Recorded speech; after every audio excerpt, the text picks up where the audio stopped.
Welcome once again to another episode of Radical Collaboration, and this series brought to you by Kagiso Trust, and we invite activists and people who have been thinking about issues that matter when it comes to the development of our country, raising concerns in order to improve the quality of governance as well as service delivery, especially at the local level. And today we're going to focus on social justice and corruption. And my guests are Ms. Zuki Swakota, who's the program manager at the Public Service Accountability Monitor. Zuki, thank you. Welcome. And Wayne Duvenage, the CEO of the organization Undoing Tax Abuse, OUTA. Thanks again, Wayne, for joining us. Zuki, right up front, let me start with you. We're talking about the concept of social justice, but I think a lot of South Africans, we make up of social justice what we will, but it means something specific, or it's got a particular connotation in the context of our constitution. Tell me more about that. Yeah, absolutely, Tim. I think in aligning it with what's afforded or what's promised to us in the Bill of Rights, the way we frame social justice is really about ensuring that anyone, by virtue of them being a human being, by virtue of them, being on this earth, and in particular in this country, is afforded, for example, clean access, water, access to clean water, and so on, in the same way, in an equitable way that everyone is. And the notion that no one is better than anyone else, no one is afforded more than anyone else and so that really the aspects of justice and social justice align quite closely with what we are inherently deserving of by virtue of being human beings. And I think the additional aspect in relation to the South African Constitution is then about redress. And I think that's where the really important work then comes in, particularly in the context of South Africa, about equality and progressive realization of particular rights. When we talk about social justice and rights, and I think a simpler thing would be like the provision of drinkable water, good quality water would be an example thereof, right? But why would, I'm using an example here, if you are a resident of Tshwane and living in Hammanskraal, you are not guaranteed the same quality of water as, say, somebody who lives in Linwood or Waterkloof in Tshwane. Why is that the case? And on top of that, before these promises were made, people of Hammanskraal received good quality, clean, drinkable water anyway. So post the Constitution, post 1994, quality of water deteriorates. What does that tell us then about the spirit and the intent of those who are in charge of the affairs of communities? Using the Hammanskraal example. Well, that's a really good, I say good, but it's a heartbreaking example. You talk about the Hammanskraal context, Tim. I think it says a lot. There are two examples. I think I'd like to stick to the Hammanskraal one on the one hand, and also then reflect on another massive unjust water aspect, which is what we've seen happening in the context of the Giyani bulk water project. Both of which are about ensuring that people have access to a very fundamental right, one that is very often the difference between good health and poor health, life and death. And I think what we're seeing post the sort of 1994, very often in these instances is significant deterioration rather than the progressive realization of particular rights, and whether it is about poor municipal management, poor infrastructure development, or in the case, for instance, of Giyani, outright corruption. And so where there is a misuse, for example, of procurement processes, where there is a misuse of tender processes, or in the case of Hammanskraal, where there are very clear examples of poor oversight of, again, a very basic service delivery aspect. In both cases, Tim, what we are seeing are failings in terms of administrative capacity. What we are seeing is a significant failure to meet the demands, people's human access to water. And I think your question about what is this telling us? It is telling us a very devastating story about the ability to meet commitments in the NDP, to meet commitments in the Constitution, and quite frankly, very often,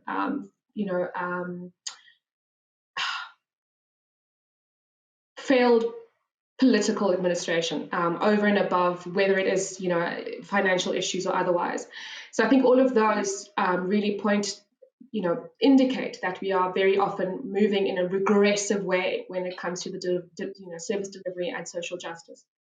Thanks very much, Zukiswa. And Wayne, let me hear your comment. Do you go along with the view that we are regressing when it comes to social justice? And tell me a bit more about the functional role that corruption plays in all of this. I mean, that leads to this regression that Zukiswa referred to. Yeah, thanks. I mean, I agree 100% with Zukiswa. The deterioration is palpable. It is so obvious.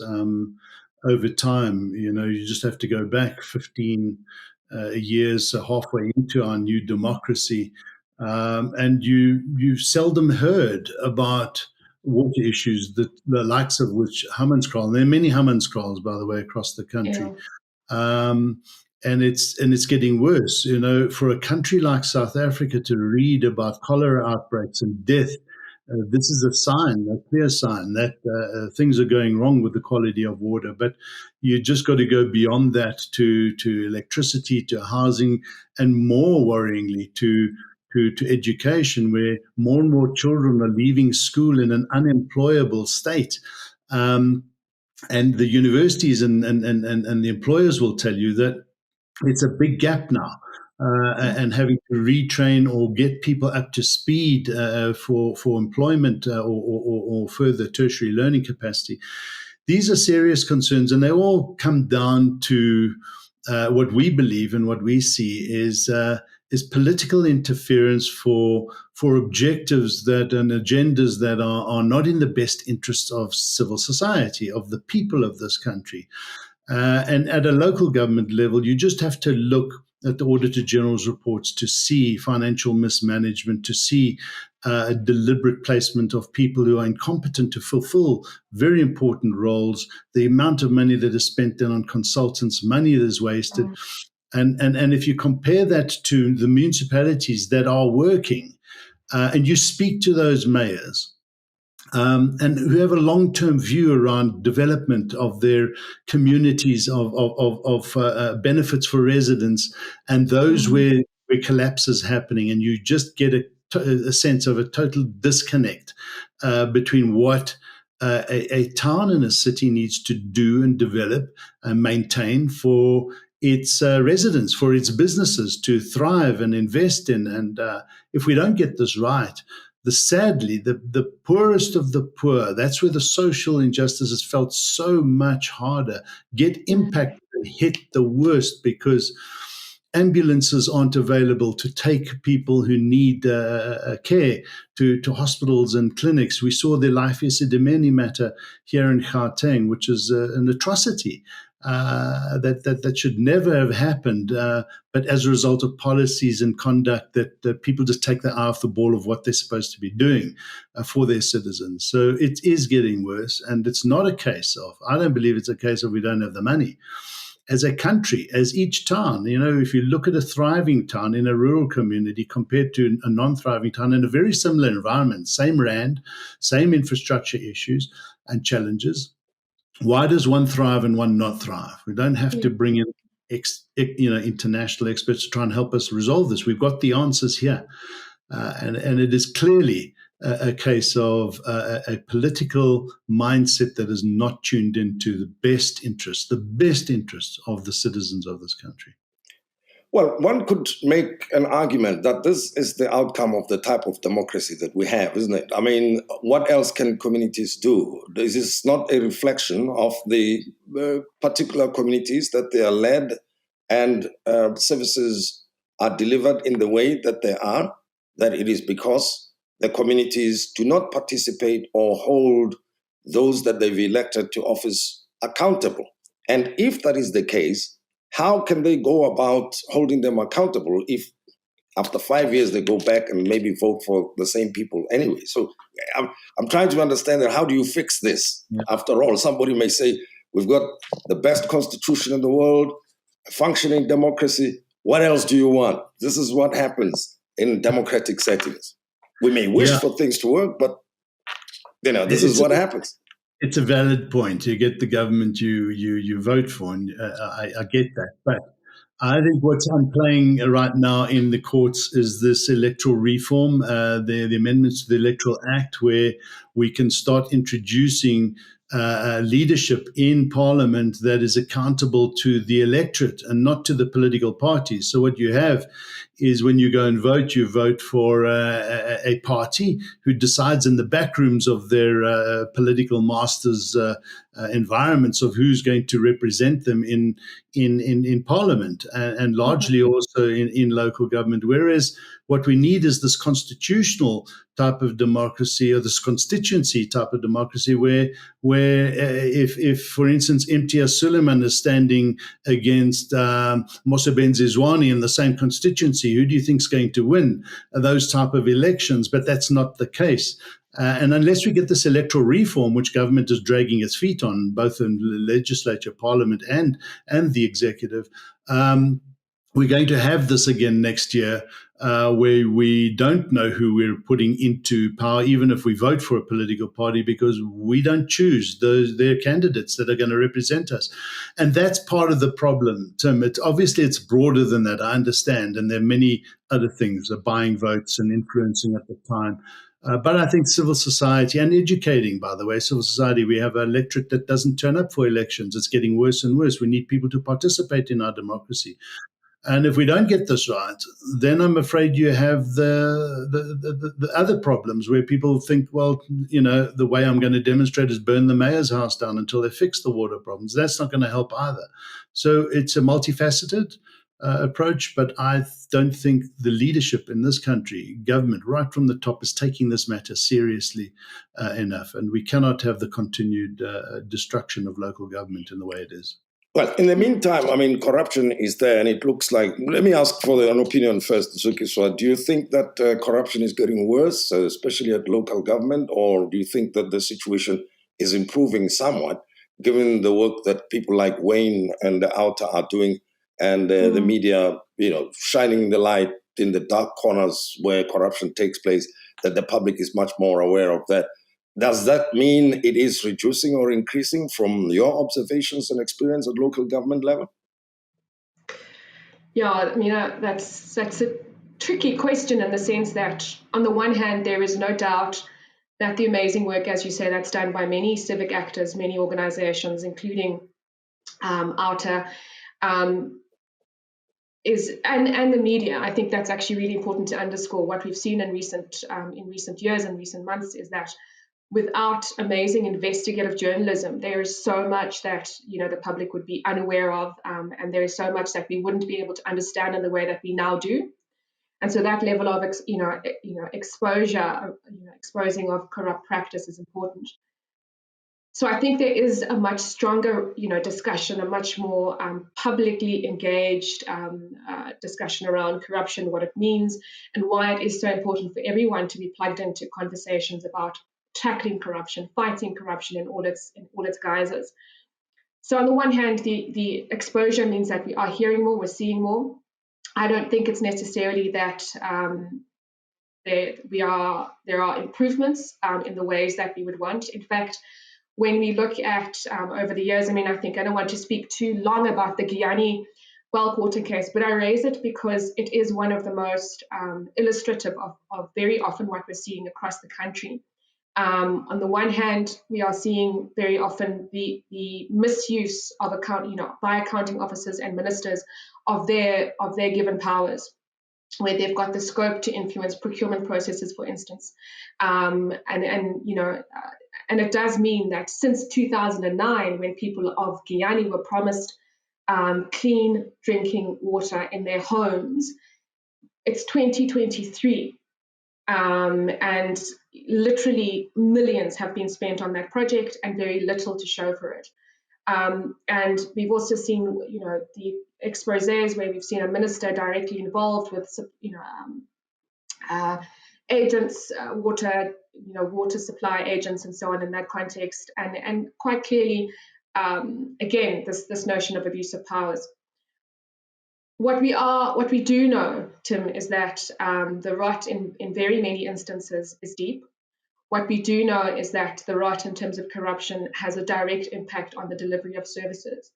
What we also know, unfortunately, is that even where massive corruption is unveiled at the local government level, there simply is not enough that's being done in order either to take punitive action against those that are found to be misusing their office, whether it's municipal managers and all manner of people within the municipal context, or in fact, whether it's service providers who take advantage of a broken system, whether it's procurement or otherwise. Also, very little is done. And so what is encouraging, though, and I think coming back to the AG's work, what really is encouraging is this notion of the material irregularities, and that we might and we're beginning to see some improvements in that. Yes, there are revelations about corruption, and that's really very distressing. But that actually there seems to be some movement towards action, meaningful action, and action taken against those who are found to be in the wrong. The last aspect maybe to sort of speak to, which is maybe a bit of an encouraging one around reform, is that Wayne earlier spoke to the notion of participation and having civic action in a sense. And I think reform when it comes to procurement and reform where when it comes to an eye on the budget process at the local government level, for instance, and participation of regular citizens. Those are two areas where people's voices, if they are taken into account in this democratic space, may well have the potential to change things. So if, for instance, we were able to, at the local government level, have greater participation in bid adjudication meetings, where people can say, hey, no, this isn't how it should be, even as observers, and there is an open process around awarding of tenders, where people do have to justify in open settings why this tender was awarded to this company and not this company. And I think if that aspect, and that's why I think one of the areas of important reform is the procurement bill, which is currently, or just actually been yesterday, again tabled. So that's a really important opportunity where, I think your question earlier, Tim, about, is it just when you vote, when it matters? This is one of those instances where direct engagement with political decisions, with administrative decisions that people can have is it's a vital opportunity. Alongside that is the electoral reform question, which of course we've seen in Makhanda, for instance, sort of increasing contestation and wider kind of voices in the space. Of course, the outcomes, it's a different thing. But I think where we are seeing greater reform and the opportunity for more between, to be done and more voice in the spaces of those 5 years, the 5-year electoral system or period, I think there's some hope there. But again, the question is about reform and the extent to which there is a willingness to see that reform happen. Sure. And thanks, Zuki. So, I agree with you, but it sounds like we need rules and they have to come from somewhere, those rules, right? The reforms that you're referring to. But what can communities do in the meantime, to put a stop to what is going on that is wrong, that impairs the delivery of services and that in the process entrenches corruption? Are people that powerless, Wayne, you think? Is there anything that individual communities can do at local government level? Yeah, they can. There's a lot they can do. And I think right there in Makhanda, where Zukiswa is a good example of how the unemployed community or the unemployed people's movement worked with the resident associations and gathered sufficient evidence and took the council to court and won and had a court ruling that they needed to be disbanded. New elections needed to happen. That is the type of active citizenry we need. We need to expose the corruption, and again, the free press is fantastic, but we need to utilize it, but in a constructive manner. Because when you get the evidence of the failings of local government and the corruption and the mismanagement of funds and financials, then you can start holding them to account. It takes effort, though. It takes time. It takes money, because court cases are not cheap. But that's where society and businesses and in these towns need to band together, work collectively, network through their various business and resident associations to formulate cases and to go and hold these errant councillors to account. And it can be done, and it's been done in a number of towns, but we need to do more of it. And then going even further forward is to start doing the repairs yourself. We're seeing this in a lot of towns. It's not the best way to go about it, but you can start doing it. And then with the court's approval, if you get the court orders, go and attach goods from the municipality or get them to pay for those services, whether it's fixing potholes, wastewater treatment plants, whatever it is. Now, this is active citizenry that is extremely heightened. This is the type, and unfortunately, the type of active citizenry that we're going to be seeing more and more of in those towns that are collapsing because of mismanagement. And I'm afraid you can't sit back and do nothing anymore. Citizens and businesses, and here it's a call out to business, get more involved and support your active communities in doing this in a constructive and responsible manner so that we can go and hold people to account. That's it. It all comes down to accountability. COGTA is not doing enough in holding their errant municipal authorities to account for the collapse of these wastewater treatment plants and so much more. Sure. And last word to you, Zukiswa, briefly. What else can the communities do to correct what is wrong, and cite an example or two, if you know of any, where people have turned things around? Yeah. Thanks, Tim. So, I mean, I definitely agree with Wayne around that aspect of direct engagement. One example, I think the Makhanda example is a really good one that's been raised. Another is, and it's, one in which Kagiso Trust, for instance, has been involved in, it is around multi-stakeholder collaboration. And again, coming back this way to this particular municipality, where there is the involvement, there's what's called the Makhanda Circle of Unity. And the idea really is to say, identify different skills, identify different sectors, and sort of collaborate around particular service delivery or administrative issue or public administration issues. So the one, kind of intervention has been around making it, an attempt to sort of a positive approach of co-creation, in essence, around how do we potentially change the way things are happening. Is it that, we need greater involvement of, academics in the context of water and doing some water research, which is actually happening in the context of Makhanda, and supporting the municipality where very clearly there are failings and where very clearly there are capacity constraints in that regard. So that's one aspect. So the formulation of multi-stakeholder civic bodies involving co-creation with municipal actors is an important opportunity. And in the past, we've had some really positive input from councillors. We've had positive input from the erstwhile executive mayor and municipal manager to an extent. But of course, there again, I think the politics, we cannot ignore it. That would be one example. Another example, and I think we can't get away from the need to really deepen our civic education. I think it is very often difficult to participate in a space that's complex. So budgets are complex. IDPs very often are these kind of convoluted documents that if you want people to better engage, in order to ask better questions of those that are elected to represent them and those that are elected to do their roles, deliver services, you can't do that if people just are not able to engage in meaningful ways. And so civic education and participation is another. We've got an interesting pilot initiative for now, but we are seeing some positive good coming from it, called Action for Accountability, in which really, again, there it is about how do you provide support to civic actors who are not from sort of, civil society organizations, but are people who live in particular communities, but for whom it would be beneficial to understand what is being done and not done, what decisions are being made or not made, and to be able to be in those meetings, in council meetings, for instance, read IDP documents and be at the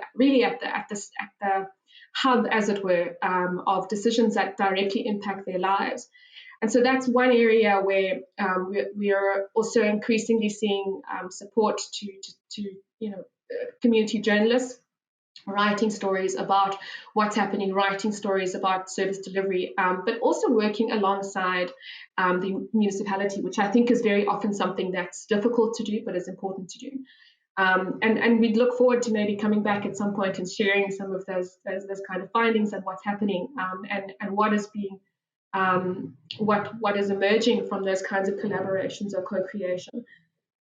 So that those would be, some of the examples. And maybe one sort of last point of emphasis, Tim, is that really I think there is a lot that can be done in terms of ensuring that, particularly at the municipal level, there's improvements in service delivery, but also that there's greater light shone on decisions around those services, from a sort of identifying red flags before corruption happens and before money is lost and before roads are not kept up. And I think that's another layer of social accountability that I think from what can people do in the interim is really important. And again, it's about greater participation, enhancing people's ability to engage, ask questions, enhancing people's ability to have access to information, which is another thing. Very often municipalities are not upfront in terms of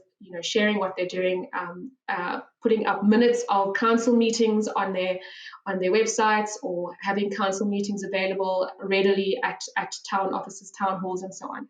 So sometimes it is those small aspects, which very often sounds quite pie in the sky about participation. But we believe certainly that increased public participation, increased public scrutiny can really do a lot in the interim. All right, thanks very much, Zuki Swakota, the Program Manager at the Public Service Accountability Monitor. Thanks for sharing your insights and experiences with us. We appreciate. And Wayne Duvenage, the CEO of Organization Undoing Tax Abuse, thanks again for making time to be with us and sharing with us your own experiences and insights. I appreciate. Well, we're just shining the spotlight on the social justice elements of service delivery, what that means, and what corruption can do to erode the benefits that should reach you as a resident or citizen. And we hope that this helped you better understand the role you can play in making sure that we reduce levels of corruption and in the process improve the quality of services and service delivery to the respective communities. Once again, much appreciated and thank you.